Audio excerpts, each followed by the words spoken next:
പ്രായപൂർത്തിയാകാത്ത പാകിസ്ഥാൻ സ്വദേശിനിയായ പെൺകുട്ടിയെ പെൺവാണിഭ കേന്ദ്രത്തിൽ നിന്ന് രക്ഷിച്ചത് പാകിസ്ഥാൻ യുവാവിന്റെ പ്രണയം. 13-കാരിയെ പെൺവാണിഭത്തിനായി ദുബായിലെത്തിച്ച 49-കാരനെതിരായ കേസ് കോടതിയിലാണ്.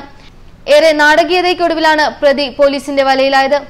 പെൺവാണിഭ കേന്ദ്രത്തിൽ സ്ഥിരമായി വരാറുള്ള 25 വയസ്സുള്ള മറ്റൊരു പാകിസ്ഥാൻ യുവാവിന് പെൺകുട്ടിയോട് പ്രണയം തോന്നുകയും ഇയാൾ വിവരം പോലീസിൽ അറിയിക്കുകയുമായിരുന്നു. ഒടുവിൽ പോലീസ് എത്തി പെൺകുട്ടിയെ രക്ഷിച്ചു. പെൺകുട്ടിയുടെ പിതാവാണെന്ന വ്യാജേനയാണ് 49 വയസ്സുള്ള പ്രധാന പ്രതി പെൺകുട്ടിയെ ദുബായിലെത്തിച്ചത്. പ്രതിയുടെ താൽപര്യങ്ങൾക്ക് വഴങ്ങാതെ വന്നപ്പോൾ ശാരീരികമായി മർദ്ദിച്ചുവെന്നും പെൺകുട്ടി പോലീസിനോട് പറഞ്ഞു. സിനിമാ കഥകളെ വെല്ലുന്ന കാര്യങ്ങളാണ് പെൺകുട്ടിയുടെ ജീവിതത്തിൽ സംഭവിച്ചത്. 2018 സെപ്റ്റംബറിലാണ് കേസിനാസ്പദമായ സംഭവമുണ്ടായത്. 2 വർഷം മുൻപാണ് പെൺകുട്ടിയെ പാകിസ്ഥാനിൽ നിന്നും ദുബായിലേക്ക് വിസിറ്റിംഗ് വിസയിൽ കൊണ്ടുവന്നത്. പണത്തിനായി ഒരു ദിവസം തന്നെ വിവിധ രാജ്യക്കാരായ 11 പേർക്കൊപ്പം വരെ ലൈംഗിക ബന്ധത്തിൽ ഏർപ്പെടേണ്ടി വന്നിട്ടുണ്ടെന്ന് പെൺകുട്ടി പറയുന്നു. നാട്ടിൽ വെച്ചും UAE-യിൽ എത്തിച്ചതിനു ശേഷവും അയാൾ തന്നെ പീഡിപ്പിച്ചു.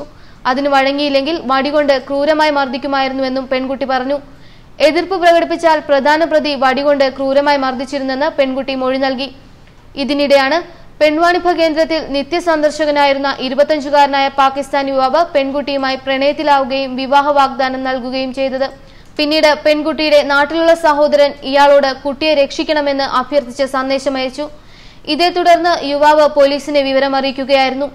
എന്നാൽ വിവാഹ വാഗ്ദാനം നൽകി പെൺകുട്ടിയുടെ സമ്മതത്തോടെ നിരവധി തവണ ലൈംഗിക ബന്ധത്തിലേർപ്പെട്ട 25-കാരനെതിരെയും കോടതിയിൽ വാദം നടക്കുകയാണ്. ദുബായ് ഫസ്റ്റ് ഇൻസ്റ്റൻസ് കോടതിയിലാണ് കേസ്.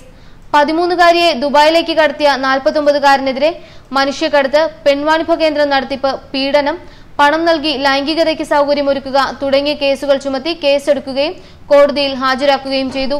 ന്യൂസ് ഡെസ്ക് മലയാളി വാർത്ത.